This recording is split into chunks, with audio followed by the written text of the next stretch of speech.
Hello everyone, welcome to commerce net achievers. My name is Talvir Singh और सबसे पहले आप सभी का बहुत बहुत थैंक यू चैनल के साथ जुड़ने के लिए। और अगर आप ये वीडियो हमारी पहली बार देख रहे हो तो अभी चैनल को सब्सक्राइब कर लीजिए और उसके साथ जो बेल आइकन बना है उसे प्रेस कर लीजिए ताकि जो भी मैं वीडियो अपलोड करूं उसकी नोटिफिकेशन आपको सबसे पहले मिले और आपकी प्रिपरेशन और अच्छे तरीके से चलती रहे। तो ये हमारी 100% श्योर टॉपिक्स की एक सीरीज चल रही है जिसमें मैं आपके साथ डिस्कस कर रहा हूं पेपर 1 से related topic wise MCQ.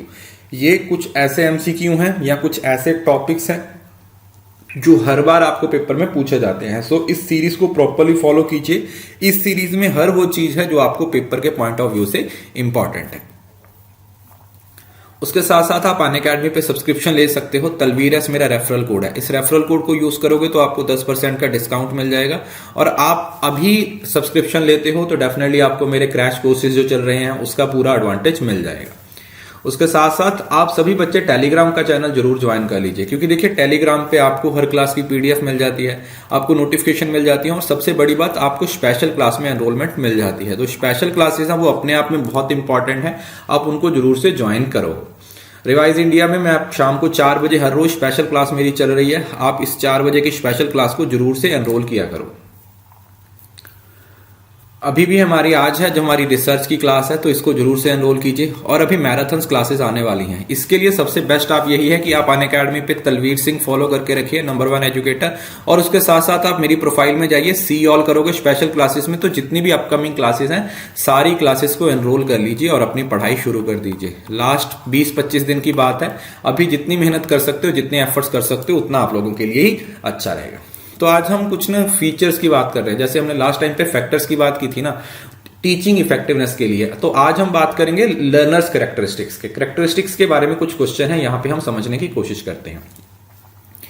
Which of the intellectual characteristics in the teacher need nurturing in order to accomplish subjective well-being leading to effectiveness in motivating and inspiring students to college level education? अब यहां पर जो बात की जा रही है ना, यहां पे कुछ कीवर्ड्स आप लोगों को देखने को मिलेंगे, जैसे नर्चरिंग है, सब्जेक्टिव है, इफेक्टिवनेस है, मोटिवेटिंग है, इंस्पायरिंग है। तो ये कौन से ऑब्जेक्टिव्स, मतलब कौन से ये फैक्टर्स होंगे? कॉग्निटिव होंगे, इमोशनल होंगे, सोशल होंगे या फिर स्पिरिचुअल होंगे?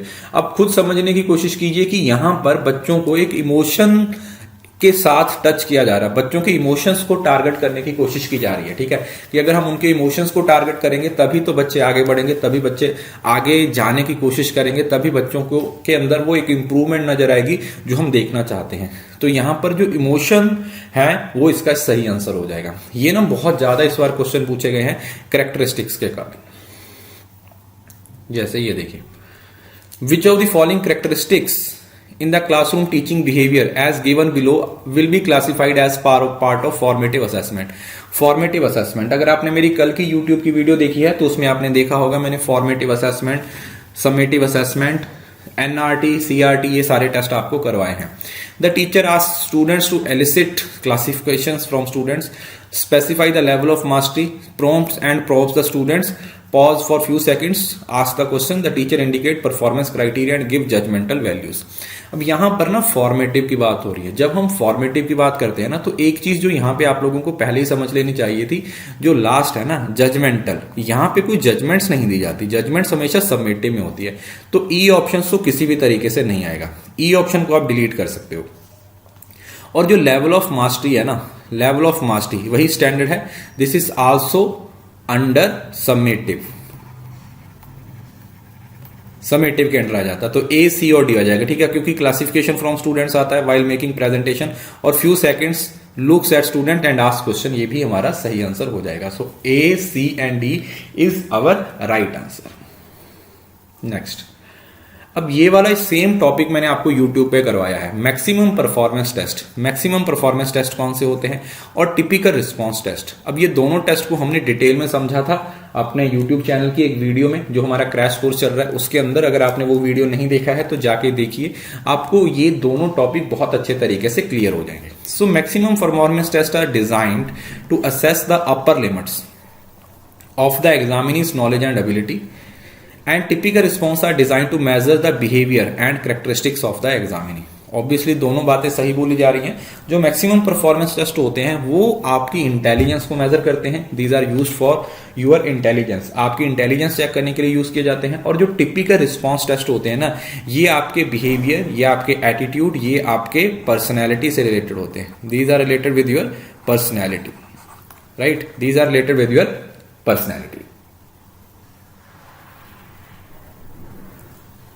सो यहां पर दोनों ही स्टेटमेंट्स आपकी क्या हो जाएंगी, बोथ स्टेटमेंट्स आर करेक्ट, दोनों ही स्टेटमेंट्स हमारी क्या हो जाएंगी, यहां पे सही हो जाएंगी। Next, which of the following emotional characteristics are crucial in significant in adolescence learning? adolescence जो आपकी टीनेज में आ जाते हैं, ठीक है, 12 से लेके 17 साल तक के बच्चे हैं, तो उसमें कौन सा सबसे इंपॉर्टेंट फैक्टर होता है? Feeling of group belongingness, hero worship, expanding emotional ties with those in the neighbourhood and depending process and making friends. अब देखने में ये सारी चीजें ही सही लगती हैं, बट जब हम अडोलसेंस के बारे में बात करते हैं, जब अडोलसेंस कैरेक्टरिस्टिक्स की बात की जाती है, तो वहां पर बच्चे एक हीरो वर्शिप एंड सेंटिमेंट्स को कंज्यूम करना शुरू कर देते हैं। मतलब यहाँ पे हमारे लिए कुछ हीरो बन जाते हैं, हम फॉलो करना शुरू कर देते हैं, ठीक है। वो कोई भी हो सकता है, वो टीचर हो सकता है, वो पेरेंट्स हो सकते हैं, वो एक्ट्रेस हो सकते हैं, कुछ भी हो सकते हैं। तो एक हीरो वर्शिप वाला क्या होता है, यहाँ पे कंसेप्ट है, वो देखने को मिलता है। सो यहां पर जो सही आंसर हो जाएगा, that will be our hero worship and sentiments. Hero worship and sentiments को क्या किया है, यहां पर कंसीडर किया गया। Next question, from the following those characteristics which goes with the category of helping behaviour. Helping behaviour की बारे में बात की जा रही है। तो अभी आज ही मैंने अपने टेलीग्राम चैनल पे यहाँ पे एक क्वेश्चन आप लोगों के साथ शेयर किया था, जिसमें हेल्पिंग बिहेवियर आया था और इफेक्टिव टीचिंग के बिहेवियर के बारे में हमने बात की थी। तो यहाँ पर हेल्पिंग बिहेवियर की बात की गई है। यहाँ पर जो हेल्पिंग बिहेवियर में आ जाता है ना, उसमें स्ट्रक्चरिंग आता है, उसमें स्टूडेंट्स आइडियाज आते हैं और उसमें प्रोबिंग आता है। ये आपके किस में आते हैं, हेल्पिंग बिहेवियर में आते हैं। मतलब स्ट्रक्चरिंग भी हेल्पिंग बिहेवियर में आता है, स्टूडेंट्स के आइडियाज को यूज करना, प्रोबिंग। तो सी और डी तो कंफर्म है कि आएंगे ही आएंगे, और उसके साथ साथ जो बाकी सारी चीजें आती हैं वो भी यहां पे कंसीडर करनी है। सो ए, सी और डी हमारा क्या हो जाएगा, सही आंसर हो जाएगा। That is structuring, using student idea and probing. अगर आपने वो फोटो नहीं देखी है तो आप ना मेरे Telegram channel commerce net achievers पे, वहां पे आपको वो फोटो मिल जाएगी, ठीक है। 2 फोटोज हैं, इसमें एक में हेल्पिंग बिहेवियर के बारे में बता रखा है और इसमें एक की बिहेवियर के बारे में बात की गई है। Next, developmental, managerial, laissez faire and judgmental, और दूसरी तरफ कैरेक्टरिस्टिक्स की बात की गई है। देखिए, अब यहां पर आप इस ऑप्शंस को पढ़ोगे ना, doing and achieving, moral, ethic and professional values, maintenance of social control, या फिर concern with importance of self development. तो यहां से जो लेसफेयर होता है ना, मतलब जब आपको एक ऑटोनोमस लेवल दे दिया जाता है तो सेल्फ डेवलपमेंट के बारे में यहां पे बात होती है। तो आप सी को 4 से मिलाना है। यहां पे देखोगे ना तो एक ही ऑप्शन है जहां पे आप सी को 4 से मिला सकते हो, तो यहां से बाकी ऑप्शन अपने आप क्लियर हो जाती हैं। डेवलपमेंट में आपका ओवरऑल डेवलपमेंट आ जाता है, मॉरल, एथिकल एंड प्रोफेशनल आ जाएगा। जो मैनेजरियल है वो होता है डूइंग एंड अचीविंग, मतलब कुछ करना। मैनेजिंग का मतलब होता है, मैनेजमेंट का मतलब होता है मैनेजिंग मैन टैक्टफुली, ठीक है, ये आ जाता है। और फिर एक जजमेंटल आ जाएगा, वो क्या आ जाएगा, concern with maintenance of social control. Social control के बारे में यहां पे बात की जाती है। तो यहां पर जो सही आंसर हो जाएगा वो हमारा हो जाएगा option number 2। Next question, a student find it difficult to understand, analysis and interpret the concepts and principles relating to subject formally prescribed. Which learner characteristics would be most relevant in situation to be probed? कौन से characteristics यहाँ पे target किए जाएंगे? तो इससे पहले वाला क्वेश्चन था, वहां पे आप लोगों को मैंने बताया था कि इमोशंस को टारगेट किया गया था, और यहां पर कॉग्निशन आएगा, that is related with mind. Cognitive characteristics की यहां पे क्या की गई है, बात की गई है कि वो उसे समझने में दिक्कत आ रही है, ठीक है। वो चीजों को अच्छे तरीके से समझ नहीं पा रहा, वो चीजों को अच्छे तरीके से अंडरस्टैंड नहीं कर पा रहा, इस वजह से ये कॉग्निटिव कैरेक्टरिस्टिक्स हो जाएगा। एक क्वेश्चन और कर लेते हैं। ये एक सिंगल क्वेश्चन में ही आपके सारे कैरेक्टरिस्टिक्स आ गए थे। एकेडमिक आ गए थे, सोशल आ गए थे, इमोशनल आ गए थे और कॉग्निटिव आ गए थे। देखो, एकेडमिक को पढ़ोगे, सोशल को पढ़ोगे, इमोशनल को पढ़ोगे या कॉग्निटिव को पढ़ोगे, तो आप बड़ी आसानी से इनको क्या कर सकते हो, आप डीकोड कर सकते हो। क्या कर सकते हो, आप डीकोड कर सकते हो। किस तरीके से? अब अगर मैं आप लोगों को यहां पे बताऊं, देखिए टारगेट करने का तरीका क्या है। आपको अगर कुछ भी नहीं आता ना, तो इसमें से कोई एक ऑप्शन है जिसको आप क्या कर सकते हो, आप मतलब अंडरस्टैंड करने की कोशिश करोगे। जैसे मैं इस चीज को देखता, तो मैं यही देखता कि सोशल कैरेक्टरिस्टिक्स क्या होते हैं, टीम मेंबर, तो टीम मेंबर मेरा कीवर्ड निकल आया था सोशल, क्योंकि सोसाइटी की बात हो रही है ना, तो हम एक दूसरे के साथ मिलजुल के रहना, लोगों के साथ मिलजुल के रहना, तो वो आ जाता है। तो यहां से कंफर्म हो गया था कि बी तो 3 से मैच करेगा ही करेगा, ए 2 से मैच हो जाएगा। एकेडमिक में क्या हो जाता है, different things in the course, क्योंकि यहां पर कोर्स कीवर्ड आ गया था, तो ये आपका एकेडमिक्स में आ जाएगा। ठीक है, यहां पे जो कीवर्ड था वो क्या था, वो कोर्स था, कोर्स से यहां पे बन गया। उसके बाद सी को 4 से इमोशंस को क्या मिलाओगे, individual difference, individual difference, likes और डिसलाइक।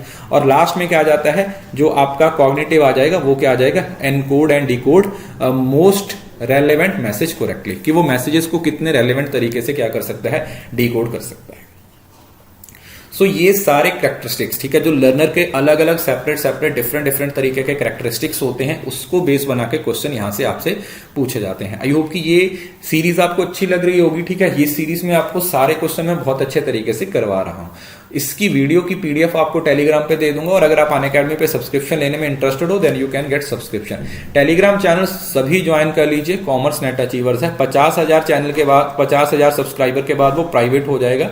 सो उससे पहले ज्वाइन कर लीजिए, क्योंकि वहां पे बहुत सारी पीडीएफ मैं आप लोगों के लिए शेयर करता रहता हूं, और छोटी छोटी कुछ इंपॉर्टेंट पिक्स होती हैं। ठीक है, एक छोटी सी पिक से बहुत कुछ सीखने को मिल जाता है कई बार, तो उस तरीके की चीजें भी वहां पे आप लोगों के लिए शेयर करता रहता हूं। So this was all about today's class. I hope ये वीडियो आपको अच्छा लगा होगा।